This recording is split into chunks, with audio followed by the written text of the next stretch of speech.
backstory about Spider-Man. That's what got me into, wanting to publish and write comics and stuff. Right. And honestly, I think hands down, this was the Spider-Man that everyone tried to depict in the movie. Yep. Even though I wanted him a little bit older, him being young, being 15 years old, it totally worked. Mm-hmm. He was quirky, he was funny, kicking ass, taking names, making jokes while he's fighting. The typical Spider-Man, and any Spider-Man fan, they had to be happy to see him, because that was totally, he rocked it. He rocked that. Yeah, he rocked it. It was really good. You got to see the personality of the different characters, and nobody was left out. Everybody got their shine. Nobody.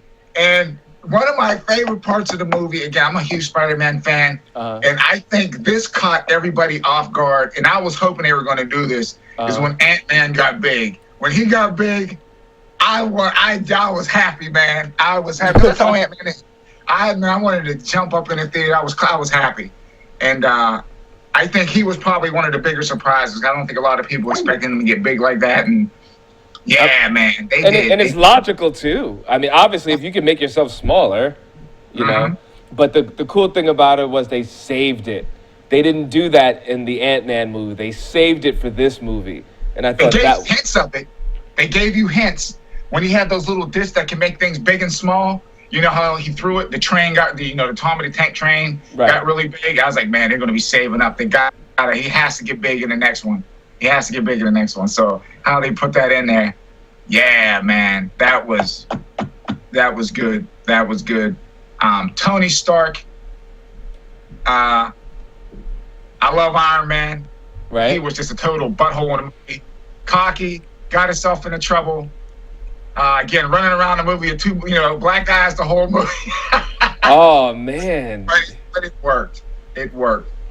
And I don't know if you guys caught this. This is a spoiler if you haven't seen it. Mm-hmm. I'm thinking for the next one, I don't even think Iron Man is going to be in the suit.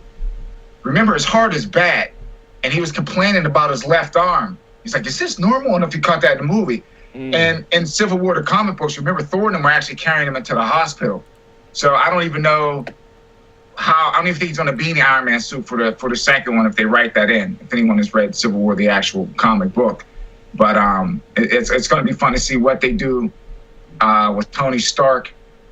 Again, that fight scene between him and the Winter Soldier, phenomenal fight. I actually felt bad for for Tony Stark. He was taking some lumps.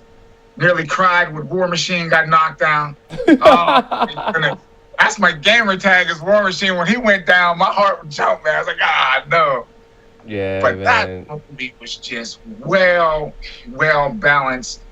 It was well balanced, and it made you think that, you know what, guys, it wasn't even worth it.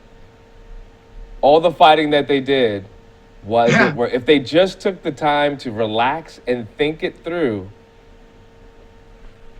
So in a way, Tony Stark was right. And in a way, you could see how, well, oh my goodness, he was wrong because he didn't realize where this was coming from. But in a way, he was right. Guys, let's just chill. Let's see what's going on. But nobody wanted to listen. So there really was no clear winner, and there really was no clear loser except for War Machine. Yeah. I mean. Yeah, he got whacked pretty good. Mm-hmm. But Speaking of machine.